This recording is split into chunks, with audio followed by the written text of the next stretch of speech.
సాగునీటి ప్రాజెక్టుల అవసరం చాలా ఉంది. ఆ రోజు తెలుగుదేశం పార్టీ టైంలో 64,000 కోట్ల రూపాయలు, 67,000 కోట్ల రూపాయలు 5 సంవత్సరాల్లో ఇరిగేషన్ పైన ఖర్చు పెట్టాం. ఇప్పుడైతే మెయింటెనెన్స్ కూడా ఇవ్వలేని పరిస్థితి వచ్చింది. అవన్నీ నేను కూడా ఒక వారం తిరిగాను. రాష్ట్రంలో ప్రజా చైతన్యం తీసుకొచ్చాను. ఆ విషయాలు మళ్ళీ నేను మాట్లాడతాను. ఈరోజు ప్రధానంగా పోలవరం ప్రాజెక్టు గురించి మనం టేకప్ చేస్తున్నాం.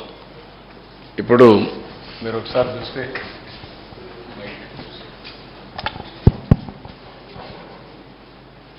ఇది పోలవరం రాష్ట్ర అభివృద్ధికి జీవనాడి పోలవరం.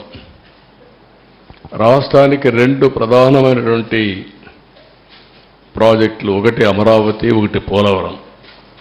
2 కూడా 2 కళ్ళు లాంటివి.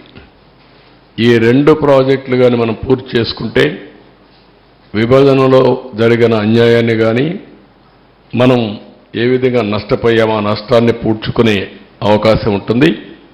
పోలవరం ప్రాజెక్టు కూడా విభజన చట్టంలో నేషనల్ ప్రాజెక్టు చేసి కేంద్రం నిధులు ఇవ్వడానికి ముందుకు వచ్చినటువంటి ప్రాజెక్ట్ ఇది.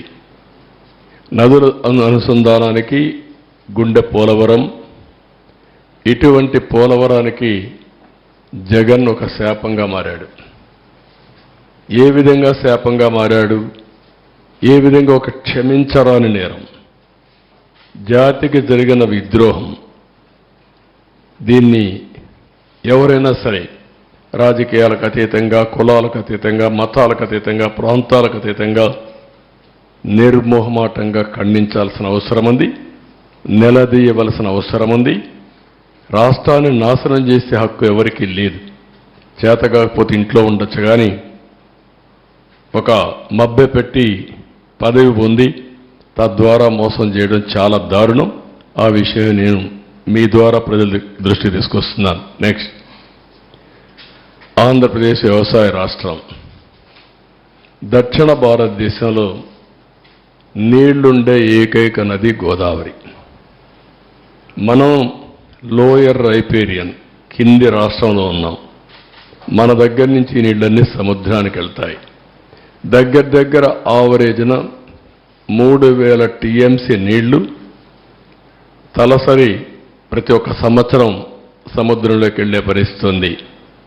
ఈ నీళ్లన్నీ కానీ ఉపయోగించుకుంటే రాష్ట్రాన్ని కరువు రహిత రాష్ట్రంగా, డ్రౌట్ ప్రూఫ్ స్టేట్గా చేసేందుకు అవకాశం ఉంది. డెల్టా స్థిరీకరణతో పాటు ఉత్తరాంధ్ర, రాయలసీమ తాగునీరు, సాగునీరు దించే బహుళార్థ సాధక జాతీయ ప్రాజెక్టు. అదే మరిగా ఈ వరదలు ఇవన్నీ వచ్చినప్పుడు కానీ, మామూలుగా కానీ జల విద్యుత్తు, హైడల్ అనేది చాలా ముఖ్యం. ఇప్పుడు సోలార్ విండ్ వచ్చింది. సోలార్ డే టైం వస్తుంది, విండ్ నైట్ ఈవినింగ్ టైం వస్తుంది. మిగిలిన గ్యాప్ ఏదైతే మనకు కొన్నిసార్లు కరెంటు కొరత ఉంటుంది, పీక్ లోడ్ ఫ్యాక్టర్, అప్పుడు ఈ హైడల్ ఉంటే ఎప్పుడైనా ఆన్ చేసుకోవచ్చు, ఎప్పుడైనా ఆఫ్ చేసుకోవచ్చు. ఆ విధంగా కూడా హైబ్రిడ్ మోడల్ తేవడానికి ఐడల్ పవర్ చాలా ఉపయోగపడుతుంది. అలాంటి ప్రాజెక్ట్ ఇది. దీన్ని మనం చూస్తే 2014లో రాష్ట్ర విభజన జరిగింది, కానీ చాలా నష్టపోయామని అందరికీ ఆవేదన ఉంది. కానీ ఆ నష్టం కంటే 1924లో జరిగిన జగన్ విధ్వంసం రాష్ట్రానికి శాపంగా మారింది. దానికంటే ఎక్కువ నష్టం జరిగింది.